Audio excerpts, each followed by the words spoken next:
Welcome to Softcore Wellness. I'm Savannah. And I'm Chelsea. This is a space to explore without pressure, perfectionism, or performance. Softness, strength, and being human. That's the vibe. Let's get into it. Let's do it.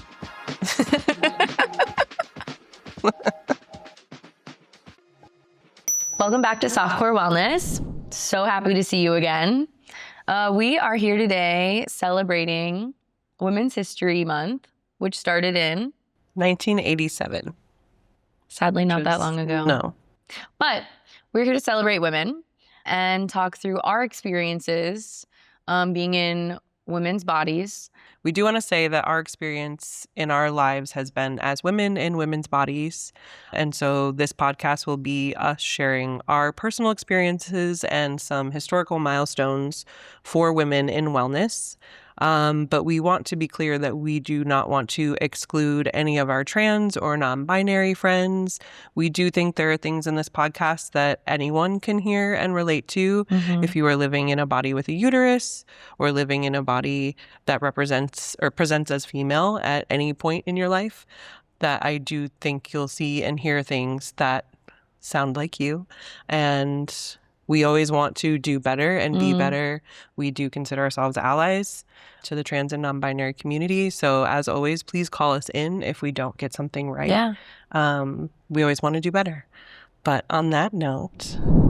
So I know Chelsea did a lot of research on this topic, getting a lot of history facts and kind of timelines in the history of how, women's bodies have been researched and certain products have been introduced to the market that are focused on women and that kind of thing. So yeah. I will pass it to you to kick it off with some fun facts. Yeah, so I will say this is not an exhaustive list by any means of every women's wellness milestone from the history of time. Right. Just some but things that are, cool relatable and topics that we focus on and talk about. So I will be going back and forth with my phone. Yeah, I love it. And I think we'll just go topic by topic. So first up, we have in the 1890s, disposable pads were invented. So before that, I do think they were wearing things that were just like walkable. Like cloth, which is also pre-bleeding. I thought it was really interesting when I was writing this because now I feel like we're like kind of getting away from disposable products. But they are so convenient and so helpful. Like if I was in middle school and had to wear something all day that I had to like take home and then wash, like the trauma of that would have been too much for me to take. But as I was like noting that one, I just, that piece stuck out to me of like. Jumping right into period care. Yes, please. I think that it's really interesting too, like every like bleeding body has its own timeline, right? Like you just mentioned middle school. Yeah. Getting your period. Yeah. I was in high school. I was like the last girl in my friend group. I was like almost 15 years old. I was one of the last girls in my friend group. In middle school? 12. Yes. What? Okay, I grew up in the Midwest where we drank a lot of milk, y'all. No, but still, because I remember there being a few people, like a few kids in elementary school. Yeah, we had a couple people in. Yeah. And so I think that that's a really interesting thing because there's such a vast, like a variety of experiencing your first period and when that even comes that like I was a little bit more mature than if I was in middle school or like fifth grade or something like that, where like I've heard my friends all talk about it. Like my mom has educated me. We've been through some sort of sex ed where I was, whatever, that I like knew what to expect at that point and could manage it a lot better than when I was maybe younger had I gotten it. So I think that's a big blessing for me. I'm super grateful. But that is, I feel like I'm a little bit of an outlier. I think elementary school and high school are probably both. Although elementary school might be more the norm now. Like I think 9 to 12. That's so wild. Is probably the range right now. Yeah. I didn't dig into that, so please correct me if that's not true. But I do think like I have nieces that are all in this age range right now. And like I think about the new products that have been developed since like we got our periods and we were sitting on like 3-inch thick like cotton pads and like period underwear. Yeah. That would have saved my life. Yeah. Like I unfortunately inherited very heavy periods. Like every woman in my family had very heavy periods, and like your girl leaked at school, and it is the most mortifying, embarrassing literally thing to happen when you are especially middle school age. Like that is just torment. But I've had that as an adult. Oh, 100%. So like same. The first 2 or 3 days of like my flow are horrendous, which is also why I'm super grateful that my birth control has eliminated periods for me. Same. It's been a huge quality of life thing for me personally. Yes. But I remember a couple years ago when I lived in Seattle, I truly was in meetings back to back all day. And it's like I could wear like super heavy flow like tampon, and I remember there was one day when I did not have a chance to get up, and I was like, I bled through my pants, and I was like, please let me have not bled on this chair.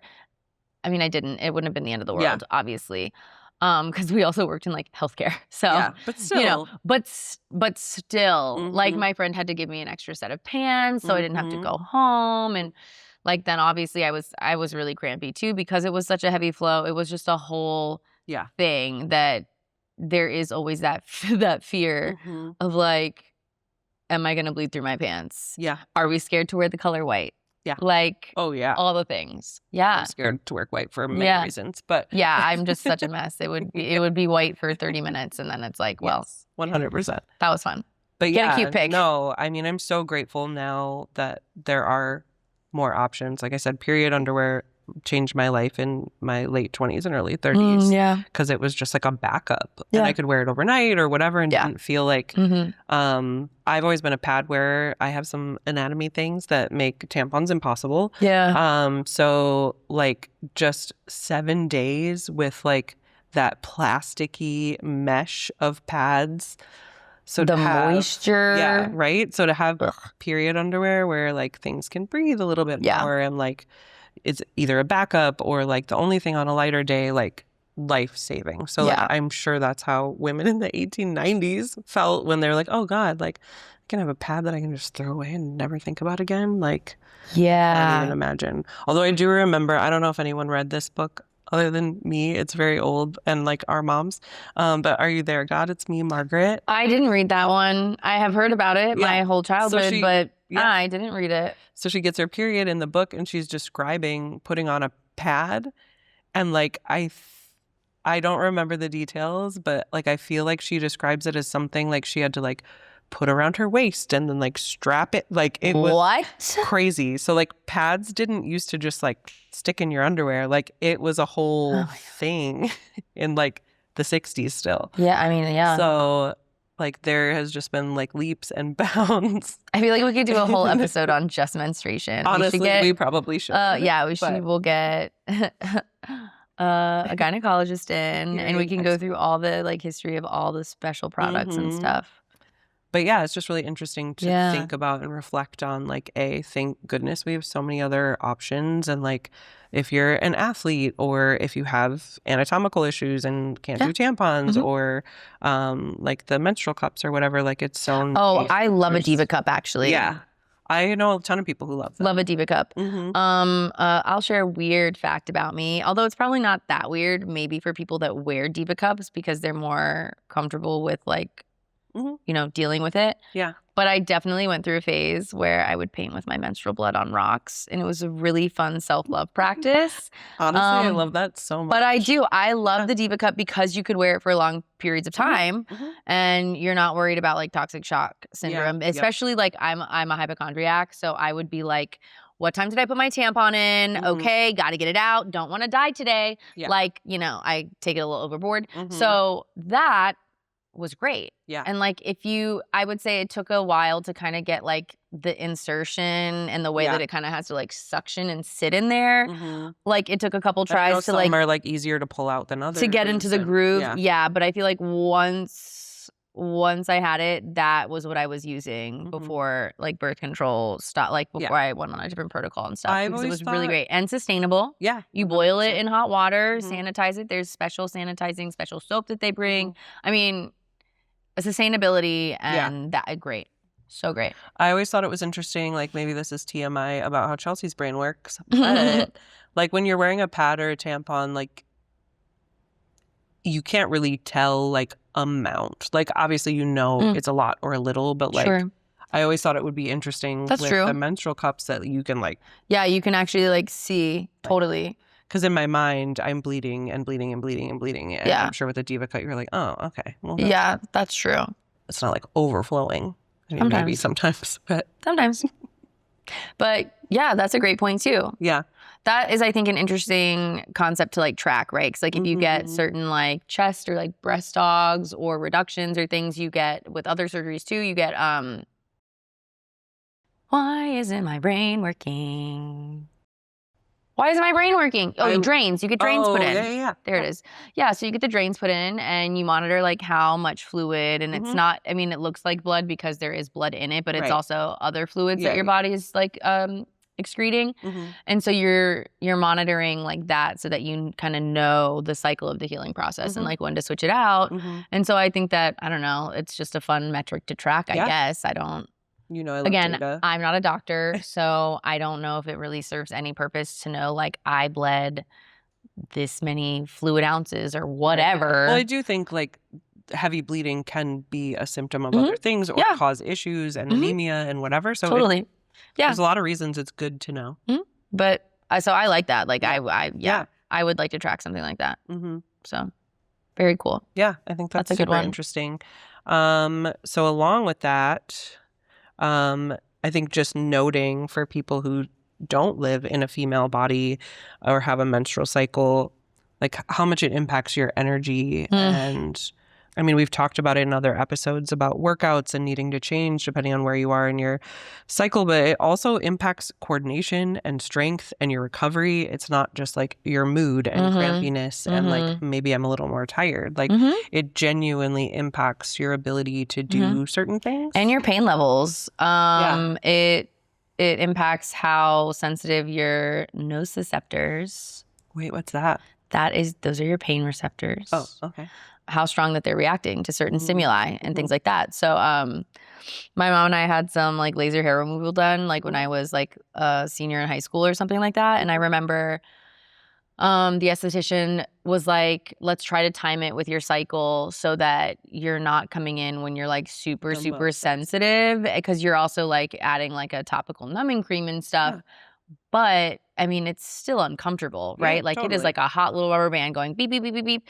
And so that's how I kind of learned about that, is that it can vary based on your cycle, on like how resistant to pain you are. And I've noticed it so like I am not currently bleeding through a menstrual cycle, but I do feel a dulled down version of my hormones fluctuating and things like that throughout the monthly cycles.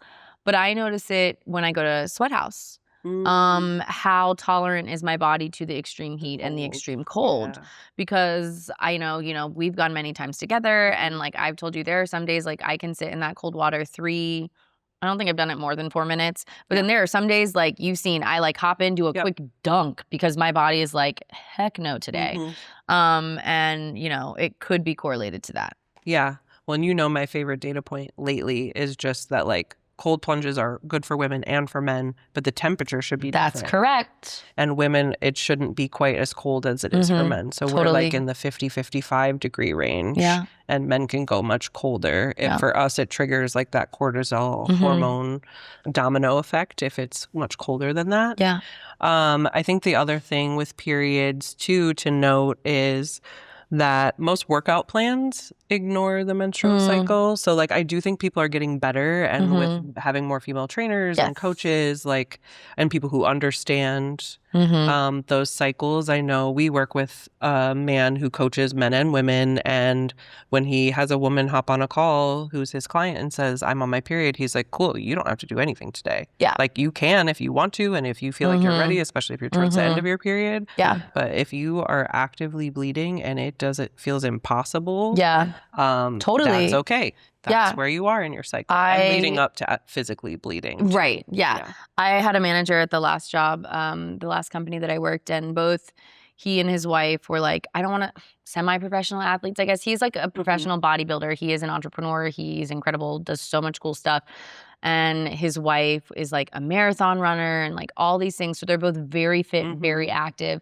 And then they both, you know, offer like training and nutrition counseling and like kind of the holistic approach.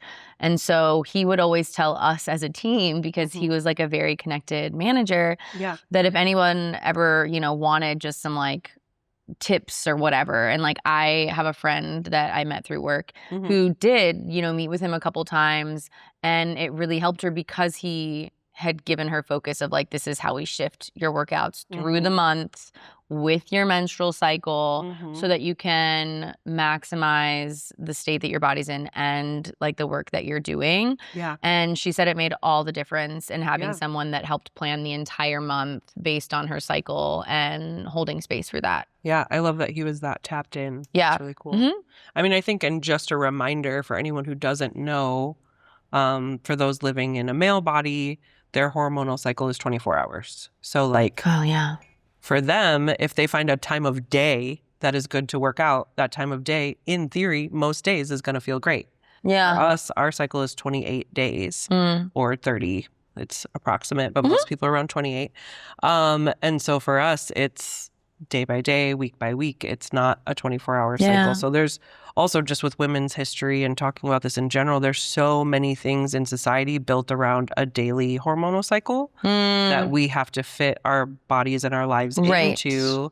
I mean, even just like the temperature of an office is tuned to men's bodies and not to female bodies. So things like that, where you just don't necessarily really think about it until you know that these stats are based on this stuff, and you're like, oh. Yeah, we're not taught that. It's not like something we talk about. Fit or been comfortable or, you know, had the resources I needed because it's not built for me. Yeah. And so, yeah, just reminding yourself that as a woman or somebody with a uterus, you are on more of a 28-day hormonal cycle, and to give yourself breaks and to track that. Again, I advise against tracking it in an app for many reasons, but if you can track it manually in a notebook so you can keep track of your own pattern. Yes, I would do that. My mom like hammered that home ever since. So like, I think I have a diary of every single period I've ever had in my life. That's amazing. I'll never revisit it, but I have it somewhere in multiple like agendas and whatever. Also, I want to make note that not every woman's body has a uterus. Yes. I know. I'm trying to be as inclusive as possible, and I know you are too. But yeah, I think I have a record of every period I've ever had. I mean, that's cool. Yeah, maybe like I'll write a book about it. In my calendar or something. Yeah. Yeah. No, I think that's cool. Yeah. So more things on periods.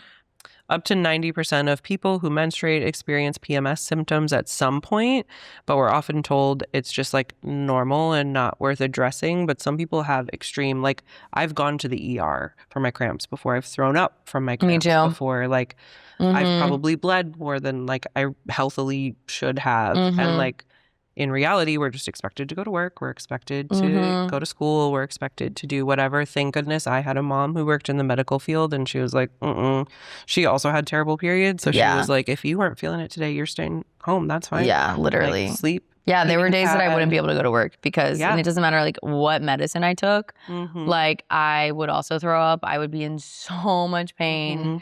It was debilitating. The amount of naproxen sodium I've taken in my life, because I had a great gynecologist when I was younger, and she said that was the one that was most effective. So she even prescribed me like mega dose naproxen sodium at one point. Like it still never stopped. I love watching the videos of men wearing the period simulators. They have no idea.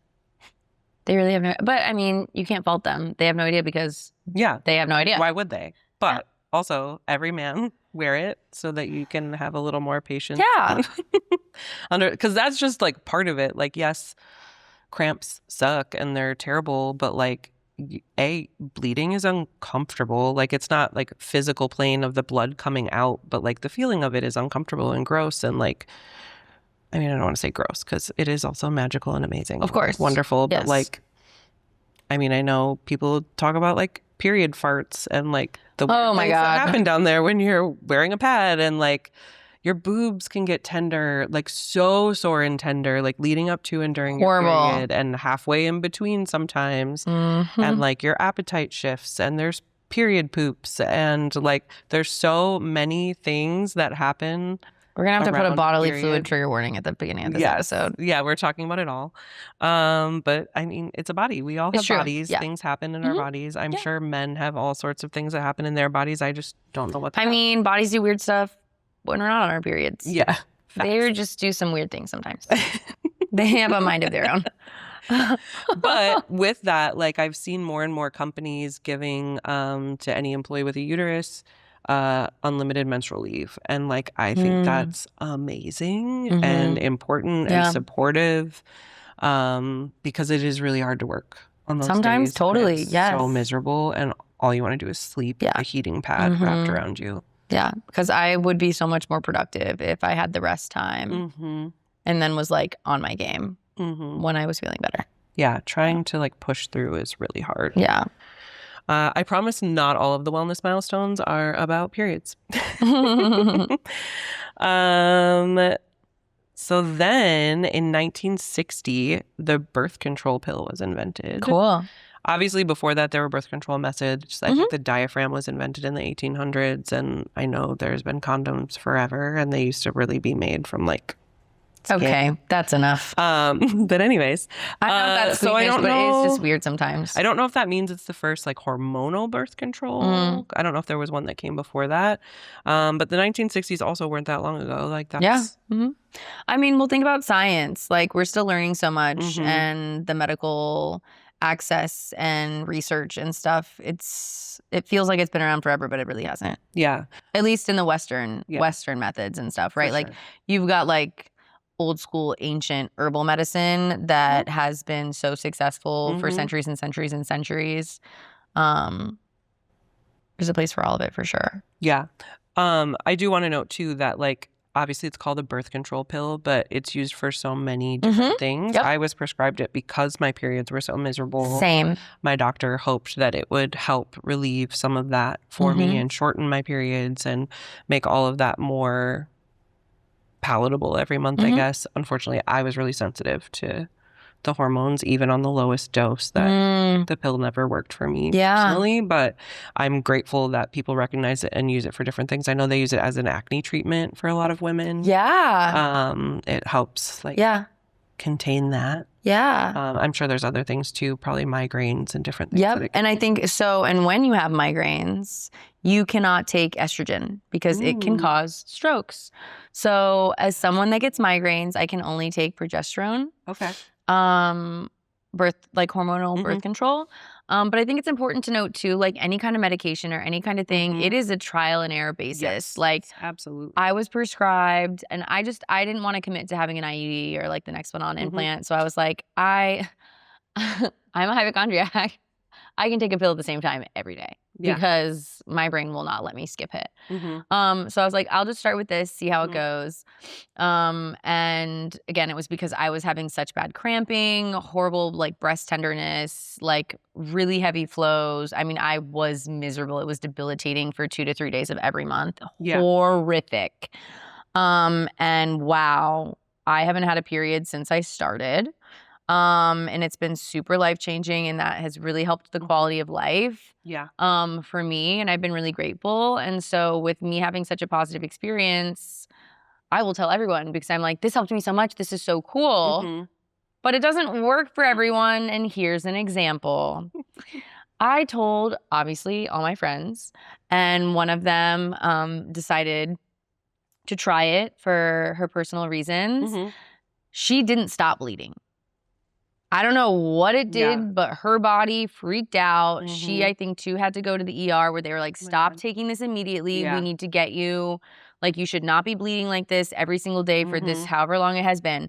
And again, she was taking the same thing that worked for my body, and her body, it did not go well. So again, always talk to your medical professional. Oh, 100%. But I know that sometimes birth control gets a bad rap because people like to be like, oh, men should be accountable, men should do more too. I personally don't want to focus on that in this episode because I'd rather keep it more positive, and there's truth to be said in that. Yeah. But I think the positive things of birth control, like it's positively impacted me so much that like that is something to be celebrated. Yeah. And then if you've got your own like opinions and feelings, which Right. we're all entitled to, you know, about being sexually active and maybe other partners that you're involved with can have their responsibilities and you can meet more in the middle and things like that. That's one thing. But I think for, you know, the medical purposes, it's really great. And I think the other side effects, like a lot of medications being designed for one thing, and then they learn that they actually are really helpful for X, Y, and Z additionally is great. And I think, I don't know, I'm for it. I like it. And I know it's not for everyone, but. No, I agree. I definitely agree with the statement about, you know, men, but also for me, I'm on an IUD and it's been life-changing because I don't have to have a period. Yeah. I can go swimming without thinking about it. Incredible. I can, so for me, it's been freeing for my body for other reasons. And again, that's why I get caught up on like calling it birth control, because like, yes, it is, but also it does so many more things. And so I think if you haven't explored like all the benefits it can have, if you are thinking just purely it prevents pregnancy. And sometimes they don't prevent pregnancy. True. In fact, they're not infallible. Yeah, like in the sense that the medication I am on is not prescribed for pregnancy avoidance. Oh, okay. It's prescribed for symptoms, and then not getting pregnant is a side effect because it keeps the uterine wall so thin that an egg can't implant. But that doesn't mean sperm doesn't meet the egg and fertilization doesn't occur. Right. So it just can't implant. So it comes out. Yeah. But so I don't know. So it's just important to note too that like there's a whole spectrum of that. Yeah, and medications that mix, like I know if you take antibiotics on birth control pills, like it can make it ineffective. That's true. Yeah, all the things. Yeah, and different vitamins and whatever. Yeah. Okay, switching gears. I'm really excited to talk about this invention for so many reasons. 1977 was the first sports bra. Before 1977, there was no sports bra. What? Women. What were we wearing? They taped down their boobs or put jock straps on their boobs. So the first bra was actually someone like hacked a jock strap and made it into a bra. It was and literally what a practical, functional thing. Oh my gosh. Which is also interesting because I think of a jock strap as like having sort of like a hard shield. Like, was it like a shield? Yeah, but you can take the cup in and out. True. But the shape, yeah.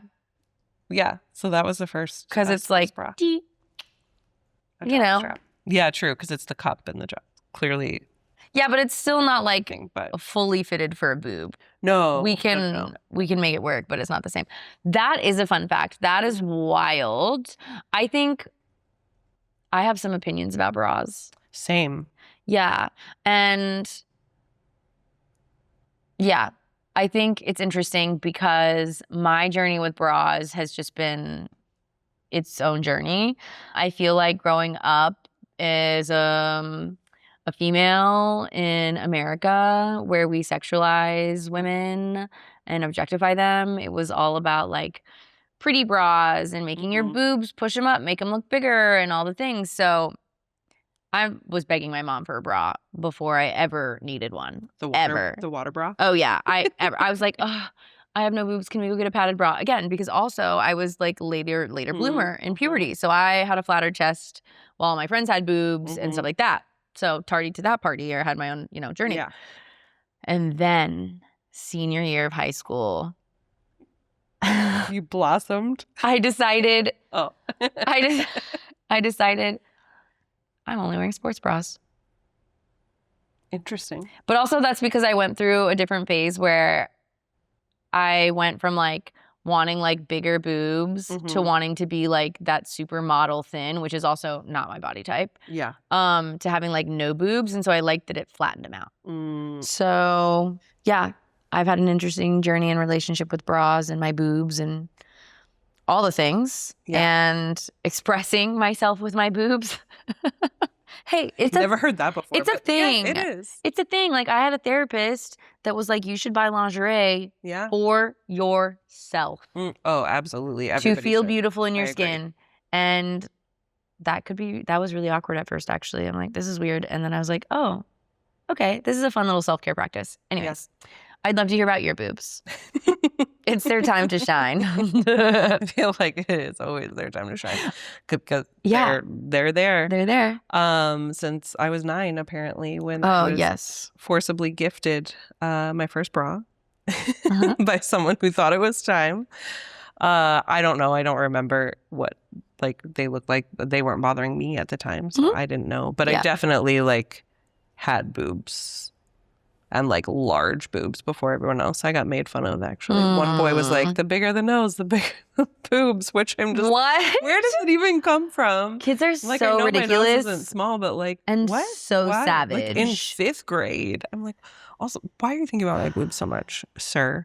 But anyways, so my complaint specifically with sports bras for someone with a larger chest is like, okay, they've figured out how to like hold the underneath. How are we holding the top? Because they're gonna spill out. I'm not but also I'm not doing a jumping jack. Like these things are gonna fly up and hit me in the face. Like I mean, that's like, you're right. I can jog, like they're bouncing when I jog, but like a forcible jump or whatever, like it's a lot, and they have weight. Like I did weigh them one time, which is like not fully accurate because you can't detach them from your body, but they're each 4 pounds. So that's like almost 10 pounds of like shifting when I'm doing like a box jump or jumping jacks or whatever. And the bra does not hold them down. So sports bras creators who are obviously listening to this podcast, and someone please invent a sports bra that like full coverage, full support. Yeah, like I don't even whatever full coverage, but I guess yes, it's really full. Oh, but then is it like a bra turtleneck? Like what? Because that's always my line. Like I have cleavage in a turtleneck. Like that's true. I don't know. Maybe this is your calling to invent a like boob shield. Yes. There is a gap in the market. Yeah, I do know a fashion designer. Maybe he'll want to transition from haute couture to to some very functional undergarments. We'll pitch him the idea later. Yeah, I'm sure he'll love it. But I mean, aside from that too, like just different movements, even in a yoga class, like Shavasana, laying when down. I'm laying down on my back, like there is pressure on my neck. Like I also know a lot of women with larger chests who just you can't sleep on your back. It's literally not safe. We'll suffocate. But different things where they're like moving or whatever, or like you were talking about going to Topgolf, and like I like going to a driving range, but hitting a golf ball, like especially a drive with it just can't happen. Totally. It doesn't work. Yeah, and I think a good point you're making though too is like, especially in we're talking about sports bras and like athletic movement and different like variations of movements that you're doing in exercises. Like I know someone that had a double mastectomy and then had implants put in. Any kind of belly down pressure on the chest, so uncomfortable, needs modifications, things like that, just because it doesn't feel good in their body and things. And I'm just, I don't have as large of boobs as you, but I still also feel discomfort in certain positions and certain things. And then you get into the back pain situations and stuff like that. I'm so grateful I don't have that. I mean, I'm very muscular, so I think I just lucked out in like having enough core strength the support. It's never bothered me. But I know people who've had reductions and me too. Had to deal with like even having like actual back surgeries because of it. Like I said, like this is 10 pounds just right here. And it impacts our movements. It impacts, how our bodies carry us. And so like it is like haha funny boobs, but like but also haha funny can be a hindrance. It's like that meme now, I don't know if you've seen it, where it's like a mouse or some sort of character and they'll put on like big long nail extensions and it'll be like hee hee, and then the next one right next to it has no extensions, it's like not hee hee. And so it's like a nice supportive bra, hee hee. Right. Boobs flailing around, not Yeah. supported, not hee hee. Right. Right. And I just think, like, yeah, bras in general, certain top sleepwear, like, there is a meme about women sleeping in a tank top, like, Oh my bed, and you're all God, cute, yes. and you wake up in the morning The and, like, boobs, one is out the neck, yes. one is out the armhole. 1,000%. They never stay like, in unless you're in like a really tight, like, but Yeah. like, oh yeah. Yeah, they're That's just- always a funny adventure. Yeah. You wake up and you're like, what was I doing last night? Right. In bed dancing, my boobs fluttering around. Right. Like, am I exhausted? Because, yeah, Yeah. what happened? Hilarious. But it's just so many things, like, underwires are awful, and I'm so happy that they're inventing more, like, real, like, form shaping bras that don't have that, because the number of times I've been stabbed by one True, yeah. is more than once, and it never should have happened to me. Yeah. Aw. But I think too, with 2020 and COVID and like never leaving my house for like a year, I stopped wearing I haven't worn underwire since then. Yeah. And I discovered these like jelly bras, again influenced by social media, but I love them. Yeah. They're supportive, they keep them up. But there's no wire. Yeah, and I love that. really like that. And they're comfortable. I've also really enjoyed the brand Third Love. They do like memory foam, so it's like soft Cool. and comfortable. Yeah. And like the straps feel nice, and their sizing's really inclusive. I think they also even do like if your boobs are two different sizes, which is a thing, that is a whole thing. you can get like two different cup sizes in one bra. Yes. And like, yeah, it's really nice. And half sizes and different things. Because I love that. I need to check them out. I think that we need to normalize asymmetry in the body. As much as I like to pretend I'm going to be perfect, I am full of asymmetries. Yeah, I mean, I don't think anyone's boobs are the same size. It's like a known thing. Yeah. That they're all, Yeah, how literally. different in size they are varies. Yeah, and it varies by activity too. I know someone that recently is, getting their boobs done, but they were an athlete. And so because of like using one side and one arm a lot more, there was a lot of like asymmetry based on just like their sport as an athlete. And so they were getting things a little bit more evened out, which is really cool. And I also, I love to plug a plastic surgery or things like that. I just think that is one of those things that sometimes people are like, you've had work done, but impacts someone's life in such a positive way and an empowering way. I just think that it's really cool that science and technology allow us to do those kind of things. Yeah. So No, I agree. And I think we could talk about bras for a really long time, but bras are not the only specifically activewear, but like really any kind of clothing that's made for women that wasn't really made for women. Yeah.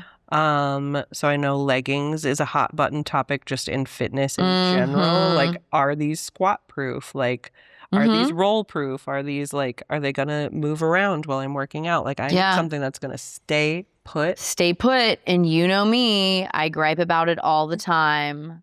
The camel toe chronicles. Okay, before I got those cutesy little camel toe thongs, I would send my friends every time I worked out the camel toe chronicles, because like, I'm sorry, that seam, it just wants to be like sucked up in there. So it was just like inevitable. But I think that they are working on designs that don't have the seam there. Yeah.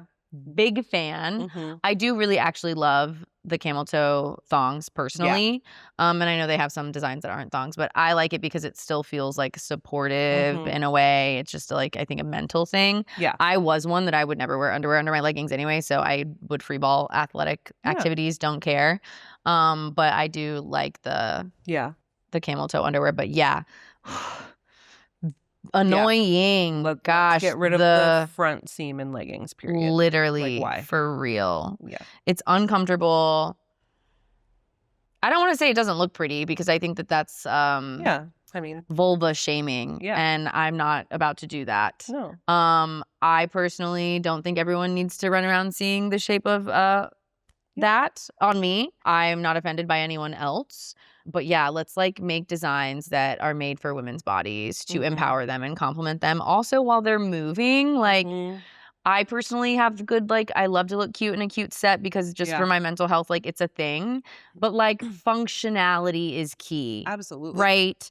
And Mhm. also, you know, when I'm in a kickboxing class and those shorts are riding up, not only is the camel toe having its moment, it's uncomfortable. Oh, absolutely. And then I'm what? In these big gloves that I gotta try to take off a couple times in class to, like, pull it down so that it's not, like, you know? Yeah. So, functionality Things that stay put where you want them. for sure, as well as the aesthetics, but Yeah. definitely. Yeah. Well, and to just add an element, like I know this isn't exclusively women, but medical equipment, again, like Mm. I can't wear every type of high rise anything because Yeah. some things can grab my sensor or my pump Ooh. site and Yeah. rip it off. Like Yeah. I've had leggings that don't stay put and rip everything out. I luckily have found something that A, Yeah. doesn't have a front seam and doesn't seem to push my stuff around that I'm loving right now. But Mm. it's a journey to Yeah. find things that work for your Are body compatible. shape. Like not everybody has the same shape butt or thighs Yep. or hips or belly, Mhm. and every piece of clothing Yeah. seems to be designed for a very consistent body. Like I know I struggled for a long time, like I don't want to say any of the stores because I don't shop at a lot of these anymore and they may have changed. But I would want a dress and it would be super cute and it would have like this cute little boob, whatever. Mm. And like as the size went up, like the waist went out, but Mm. the boob part never got bigger. Oh, yeah. You're like, "Wait a So sec." it's like I could wear this like extra giant plus size something to fit my boobs in, but the rest of my body wasn't extra giant plus size and Yeah. didn't need that. Yeah. So like, can I afford to get everything I buy tailored? No. Also, Mhm. just the time. Yeah. Tailoring isn't that expensive, and I do recommend it for Mhm. certain things. Same. But if you were to getting everything modified, that is yeah, expensive, especially because, like, I don't know, even going to get a pair of jeans, which is probably the last thing you should be modifying just because that fabric is so thick yeah. and stuff. But, like, still, the cost of all the things have gone up. Mm-hmm. And so then you're just still adding, like, even let's say something that's like $50 could then potentially be $70 Right. with whatever modifications you're getting Mm-hmm. done. So, I mean, that it adds up Right. still. Mm-hmm. I mean, I'm so glad to see that like more places have shorts and talls and all of Yes. that than they ever Yeah. used to. Mhm. But there's so much more. Our shapes are so different, and Mhm. how do we, I think for me, it's just been finding companies that Mhm. do Yeah. fit my body. They might not fit your body Right. or someone else, but they work for me. Mhm. And that, so I think too with leggings and moving on to other clothing items, pockets. Yeah, I get so excited when even dresses have pockets now, unless it's Yes. like really form-fitting bodycon, then I'm Yeah, like, yeah, this is yeah. not flattering. Like, we don't need a pocket in here. Right. But like, wow, I have some gowns that are like, Hmm. wow, wow, wow, and they have pockets, and I'm like, yeah, A plus, Yeah, A plus. it's so nice. I mean, I think with workout stuff too, even having a pocket, having a place to put your key, or for me, Mhm. like I would love to go on a walk and not have to carry a bag that has like fruit snacks in it. Like I Yeah, could stick that in a in a pocket. waistband Yeah, or that's a a great point. pocket or something. Like a lot of times I wear hoodies just because I can put my phone, my Yeah, keys, my fruit snacks, my yeah. whatever I need in that, so I don't have to carry a bag everywhere Mhm. all the time. Yeah, But I do think like there is some history behind pockets, and society not necessarily want women to like be able to carry their own things and have their own yeah. things or Mhm. have witchy things on them or whatever the politics of the time was. But like Yeah. even when we do get pockets, sometimes they're really small or they're not functional. They're just for Or they just appearance look or like pockets, but they're right. not. I know there's so many like trousers or pants. I've been like, cool, I'll just like rip the seam out and then I'll have pockets, and there's Yeah. no pocket in there. How rude. I know. So sad. Yeah. So pockets, fitting bodies differently. Yeah. So we wore uniforms at the high school that I went to, Mhm. and there were a lot of different discrepancies between what boys and girls and anyone in between would wear. Yeah. And the boys' pants were like the little pleated, looser fitting like khakis, Mhm. or they were in navy and they had the pockets or Yeah. whatever. The girls' ones were these like form-fitted khaki pants with no real pockets, so ugly and uncomfortable and not practical that I lived in my boyfriend's pants. Yeah. I would wear those with like, and even the girls' shirts, because we did wear skirts a lot. And so in order to not have to tuck them in, we would get bandaged shirts at the bottom. So, which is practical for like, if you're wearing the skirt. Yeah. But like wearing that bandaged shirt with a men's pants, no. My mom, I remember I went through a phase where I like wasn't wearing any makeup and stuff either. And she's like, can you please put on lipstick? You were literally showing up to school every day in your boyfriend's clothes because it was so comfortable. Yeah. So much more comfortable, easy to move, flow. You didn't have to worry about anything. Yeah. Like 10 of 10. Yeah. No, my mom is really tall. So she was like 5'11" growing up. And so she would buy men's jeans or sometimes like the like teenage boys jeans or whatever because they were longer than what they had in the women's. And for me, like I've got a bubble butt. Yeah. Like if you're putting me in a women's form-fitting pant, like no. You're going to get plumber butt because all of this is not going to fit in there.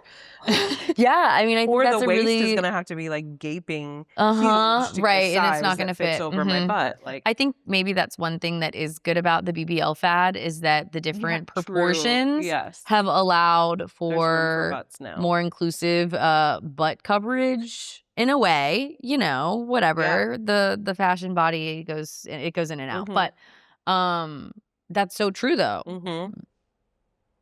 Yeah. I grew up we normalize this one little body type that is not that common. Right. Really. Yeah. Great point.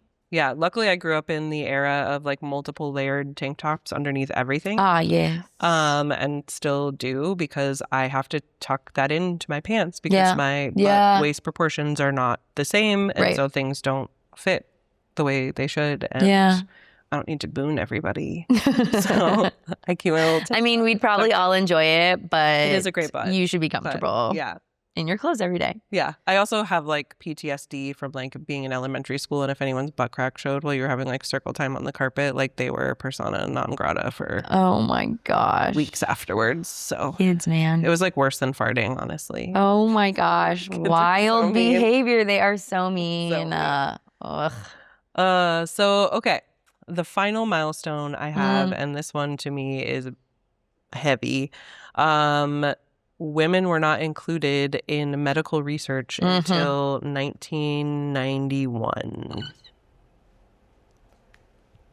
But I think we should just have a tiny moment of silence. Yeah. But I will say this is not to exclude women who were tested on in other ways. I know Black women were unfortunately tested on in horrific ways when it comes to gynecology and medications and things like that. Yeah. And so though they weren't included in like formal medical research that we have today, that is a real history in the United States and I'm sure elsewhere that deserves a moment as well. But in general, in the United States, for sure, medical studies excluded women. So I know heart attacks has been a big thing that most people have heard about. Like symptoms in women are different. And we only have known that since some point in the 90s or the early 2000s. And many doctors still don't connect all of those dots. And so women often come in with heart attack symptoms and nobody knows that's what's happening. And they get sent away. And there's so many other medical things. It just presents differently in women than in men. And we have higher instances of autoimmune disorders and things like that. And like understanding why. And things like that. Just we haven't caught up.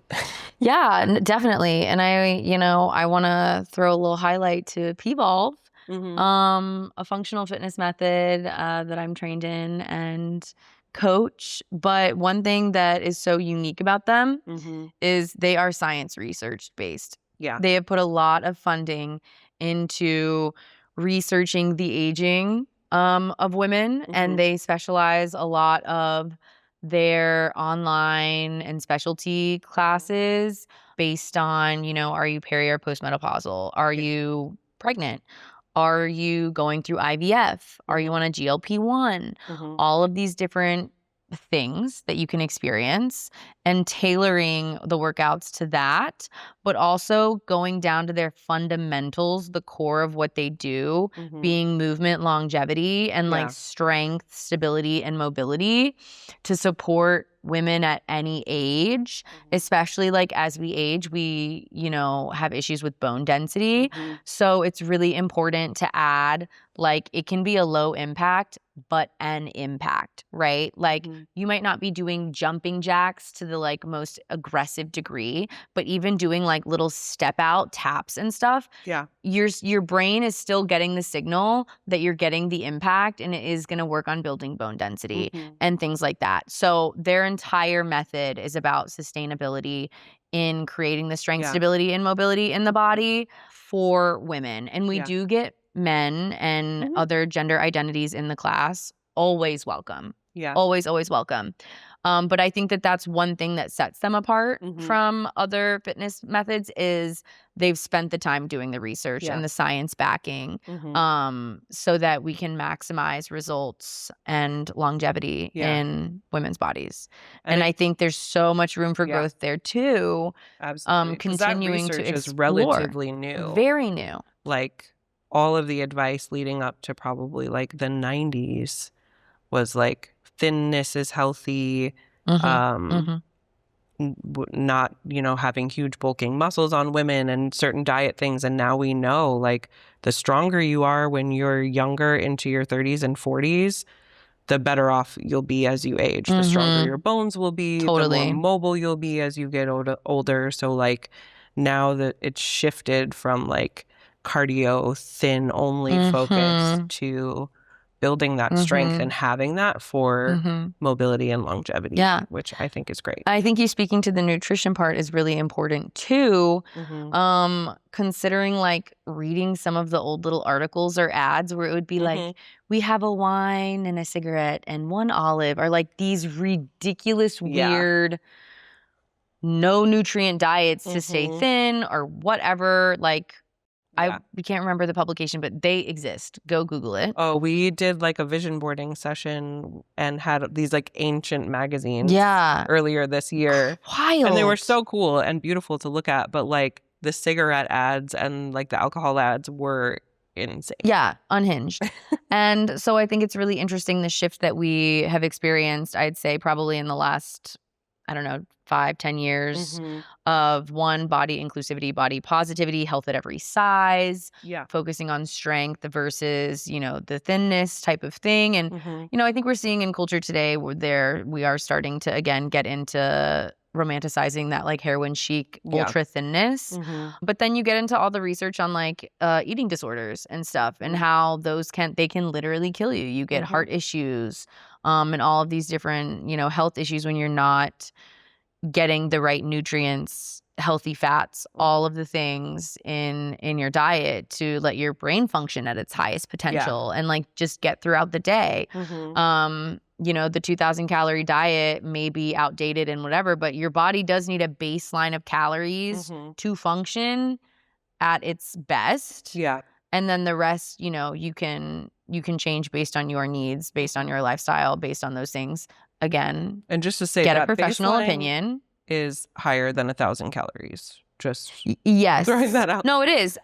Because even like I have been on GLP-1s and something that they really emphasized is, you have to change your eating habits. It's got to be healthy habits. You need to be eating 1,200 calories a day minimum, like bare minimum, so that you aren't like getting a super like dangerous drop in your metabolism and you just needing like that food and like that kind of thing. And so that's important. It's not, and I've seen disordered eating stuff, and men and women and again everyone in between, that it's the aesthetic or however your body feels, right? Like sometimes like I feel like at the holidays and around my birthday, like I've just been like treating myself, and then you feel little changes in your body, or maybe it's just uncomfortable but you're still in that healthy range and like whatever. But I think it's important to note that women have had a lot of pressure of that for sure. And I appreciate the shift. And that's something that I'm mentally battling. Not necessarily battling, but going through a journey that ebbs and flows every day is, you know, staying focused on health and being strong and something that's more sustainable versus how many of my ribs show today. Yeah. Do my obliques pop when I go like this at this one angle? You know what I mean? Like, it's a day-to-day journey. Absolutely. Yeah. But yeah. And there's constant pressure just, I mean, on social media, on TV, on if you're consuming any kind of media or content, like truly the only way to escape it is to consume no media or content, which is possible. Which is a choice. And is commendable. It's a choice. But and it's hard. But like even conversations with people, the way people talk, the language that we use, like it's ingrained. Especially I think for people who grew up in the 80s and the 90s, for sure. I mean, every generation before that too, but it's gotten better. It's far from perfection, but it's gotten better, I think, since the 90s. And I think it's reflecting on like, how can you be better? I had a little tough pill to swallow, not last summer, but the summer prior when I did my hip Pilates training at M3. And this actually spurred a lot of like internal work with, you know, my body image things and my disordered eating things and all the things about how can we be inclusive in our language and body positive in our language, especially in the fitness realm, when a lot of people's goals are wanting to lose weight and someone being like, oh my gosh, like I lost 40 pounds. Or whatever the number is, having the idea given to me that the response that could be neutral and impactful is that good or bad? Instead of like, oh my gosh, that's amazing. When or how do you feel about that? I've had friends that have lost weight and it's because they are going through their most stressful moments. Their eating disorder is super active. And I've made the mistake in the past. I learned from it being like, oh my God, you look amazing. And my friend being like, I am miserable. And then I'm like, oh shit. Right. Or a cancer diagnosis. Totally. Or, you know, some mystery illness or whatever. So approaching things with curiosity, trying to see kind of the biases that we have based on our own stuff that we project. And how we've been conditioned, because it has been such like a loud signaling and conditioning that we've had, you know, almond moms, all the things. But that's something that I still think about on a regular basis of like, is that good or bad? Because I've actually been that person that's been like, oh my God, I've lost this much weight.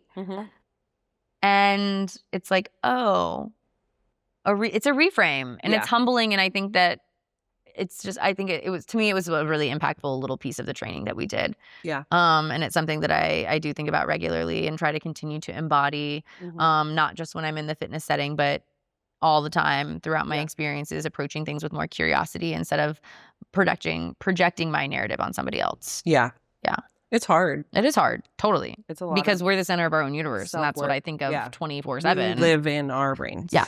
Exactly.